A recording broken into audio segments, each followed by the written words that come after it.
Ya, saya ingin ke Bang Nasir Jamil sebagai anggota DPR RI dari Komisi 3, wakil rakyat lah tentunya. Melihat soal UU ini seperti apa?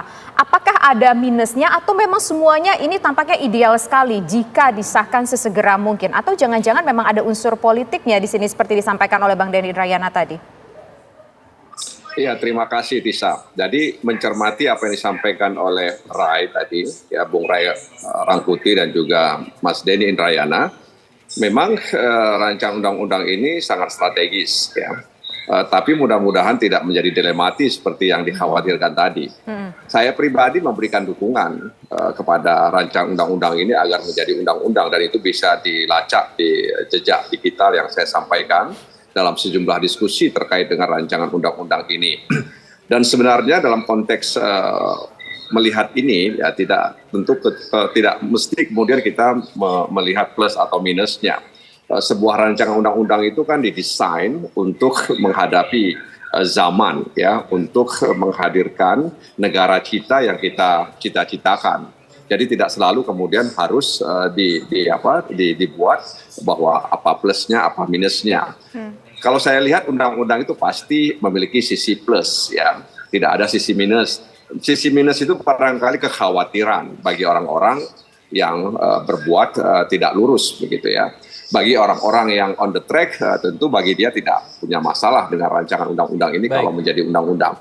Begitupun memang dalam pandangan saya pribadi rancangan undang-undang ini memang harus terukur dan juga teratur ya. Okay. Tadi Mas Denny sudah menyampaikan kepada kita bahwa bukan hanya rancangan undang-undang ini saja yang harus diperhatikan oleh pemerintah, tapi juga ada sejumlah aspek lainnya. Okay. Ya.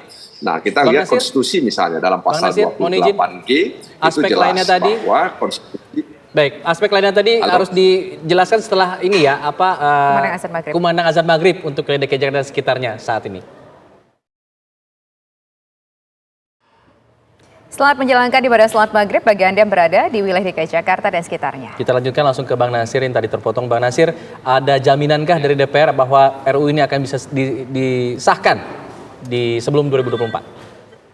Iya, semuanya kan tergantung kemauan dan kesadaran.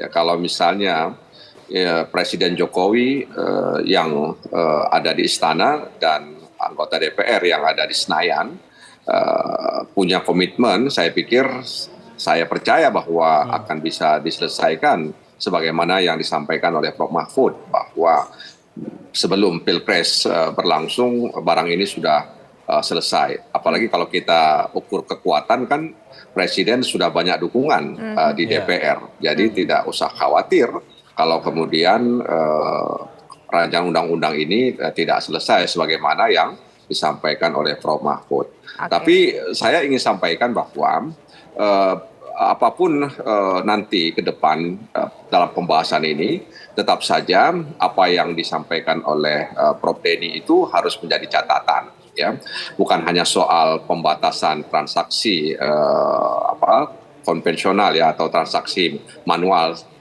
yang selama ini kita lakukan, tapi yang paling penting dalam pandangan saya adalah bagaimana Presiden atau kita semua bisa terlibat untuk terus memperbaiki atau mereform sistem politik kita. Ya, selama sistem politik kita itu tidak diatur dengan baik, kemudian kaderisasi di partai politik juga tidak berjalan dengan baik, maka undang-undang itu dalam tanda kutip bisa disiasati oleh siapapun. Ya, apalagi bisa saja kemudian ketika angin berubah, bisa saja kemudian undang-undang ini dinilai mengancam keberadaan mereka bisa ubah lagi, mereka bisa ganti dan sebagainya.